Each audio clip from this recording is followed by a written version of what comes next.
Something to bring into your life, and finally he's going to end with a positive affirmation to share with us. You have that, Greg? I don't understand. Somebody else can go first. Okay, we're doing a workshop on self-love. So there's 3 elements. One is something to let go of, something to bring into your life, and finally an affirmation that you made. A positive statement. If you could only do one element, then you could just do one. You don't have to do all 3, but... Can somebody else go first? Okay. I'm going to choose Dr. Ken to go first, because Dr. Ken will probably have who, what, where, when. Now, don't forget this is a workshop, so we're going to have to keep people engaged. You're going to probably be filmed by our filmmaker here. I'm on camera! So you're on camera, so thank you, Dr. Ken. Let's welcome Dr. Ken. Thank you very much. Welcome to the workshop of self-care. You've been told about the purpose of this workshop: to let go of one thing or something, bring in something new to your life, and an affirmation what to do in your future life. So past, present, and future. I'll call on Lynn. Give us an example of that. You can ask me those questions if you like. Please welcome Lynn as the workshop leader. Self-care. Thank you. 3 things I'd like to let go of. Self-judgment, criticism, and worry. 3 things I'd like to bring into my life are trust, faith, and fun. An affirmation that I have is I share love and receive love with friends, family, clients, and community every day. Bravo!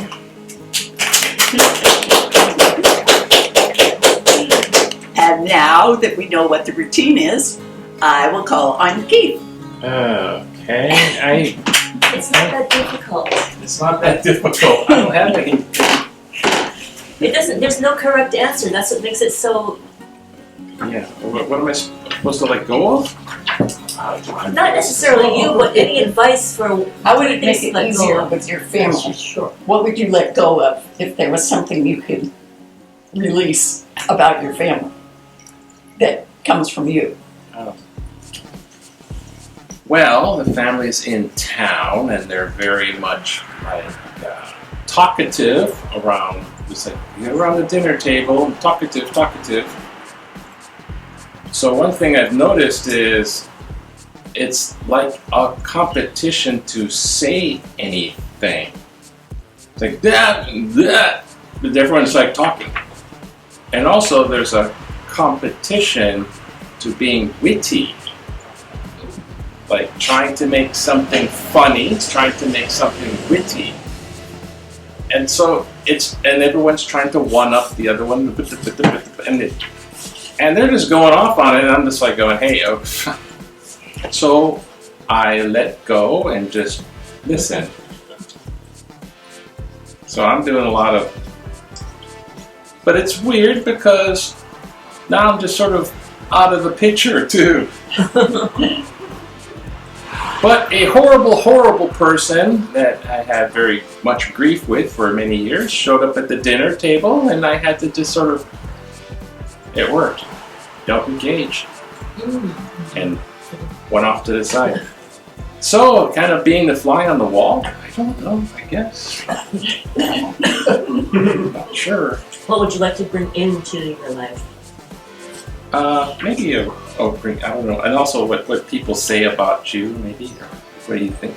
Let them go what people say. It's not that important. You listen to people talk and talk and talk, and after a while, it's like, this is just lame. Glad I didn't say anything. What I drink, I don't know.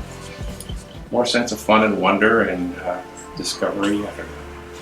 I'm grasping at straws because I don't know what I'm affirming. Do you have an affirmation? No? No. I was like, it doesn't matter. Oh, I like that. That's a good one. It Doesn't matter. There's a Good whole words. philosophy, I forgot what it's called, but it doesn't matter. Like everything in life doesn't matter. Because it takes off a lot of stress because, I got to be important. It doesn't matter. So, it doesn't matter. Thank you, Keith. That's great. 3 words. It doesn't matter. And by the way, I'm going to warn Dr. Ken, I'm going to call on you again because you didn't really do it. You just called it Lynn. Now, this is interesting to me because I find that when it comes to adults, a lot of times they have a hard time using their imagination and they're worried too much about, do I have the right answer? There is no right answer. There is no the right or wrong answer. Whatever you say is perfectly fine. So I'm watching Ian right now with his food in his mouth. Or Greg, are you ready to come up? Yay! Okay, let's welcome Greg. Yay! And you don't have to do 3. You don't have to do 3. You could just do 1, or part of it. All right, Greg. What now? You're gonna talk about for self-love, whatever people should let go of, advice of what to let go of, and advice of what to bring into your life, and then end with a positive affirmation that you made yourself. Yeah.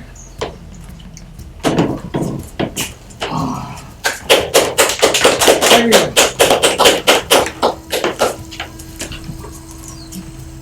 Thank you, Leilani.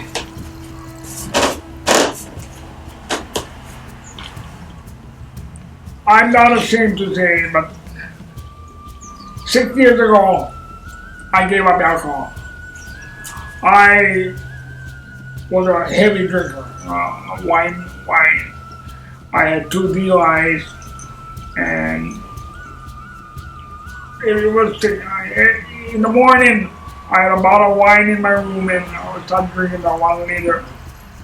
And a couple hours later, it's gone.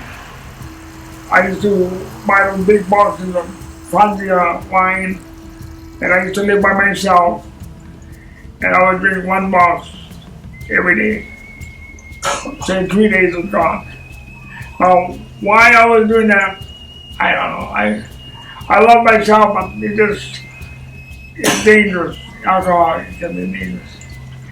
And once I decided to give that up, I felt so much better about myself. I appreciate each day, and I can remember what I did. When I was drinking, I wake up and I didn't know what I did the day before. So it's helped. And now I live with Dr. Ken, and I don't need to drink. I should, but I survived 3 years with Dr. Ken, and how many of you can do that? But that's all. So thank you. Thank you. That was inspiring. Every meeting is so inspiring.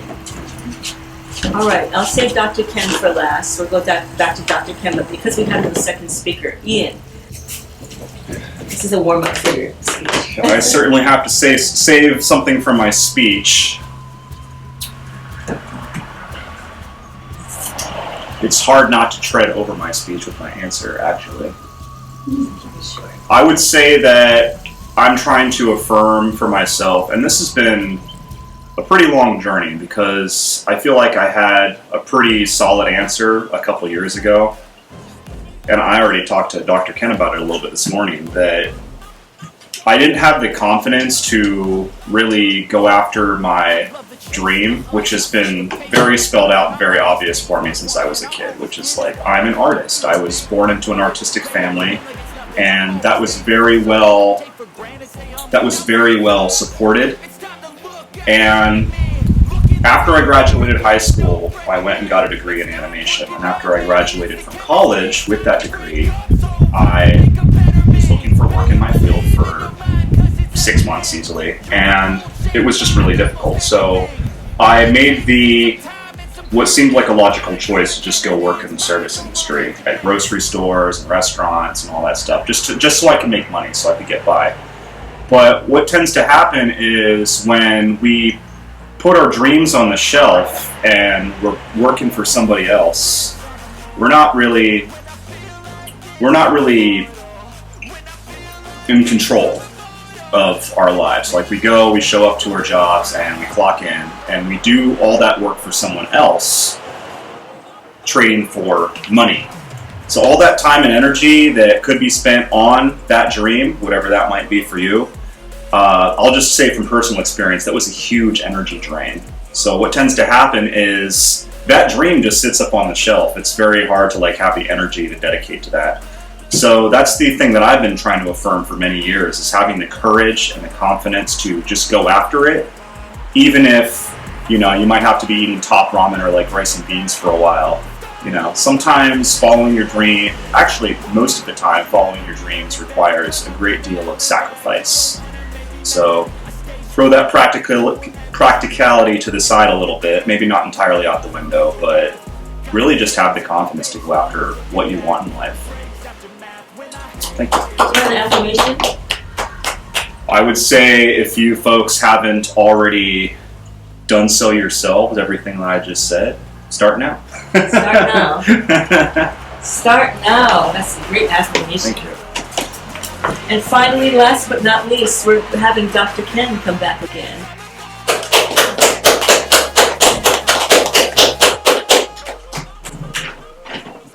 Thank you, Dr.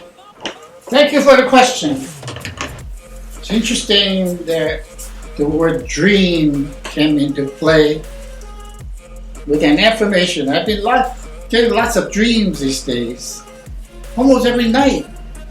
Strangely enough, it's a dream about being a doctor again, a full-fledged doctor at Capilani Medical Center, looking at little plastic boxes where newborns were trying to live and struggle for life and breathing so fast.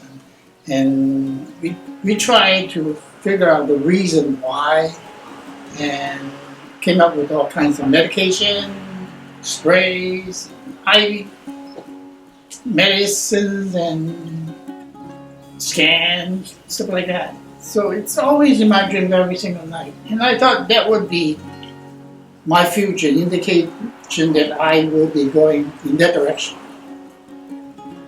After a while, I thought I certainly don't want to follow that dream. There are several reasons. One, to apply myself into that kind of profession, to get back my license, which I've given up. And I probably have to stay for another specialty, and probably not in pediatrics, because it's very involved in many new things that's been invented as far as scans, medications, and new initiative for parenting. So my affirmation is to quit all that, let those dreams come by and go, and I will be launching my books again. I'm writing my next book, Dr. Ken 5.0. Not already a 5.0, probably 8.0 by the time I was 8.0. I'm collecting all kinds of jokes from all over and the internet, from my friends. I want to put together a book that people will enjoy reading through it. So this is not necessarily a dream, but actually affirmation is actually a plan. So I pledge to have you folks keep on top of what I said just now, and hold on to my words and achieve something new 2025. Aloha. Thank you. I'm going to share my All right. I didn't hit the button for you. Bravo. I felt like I'd just been to a really great workshop. Let's have our topic master back.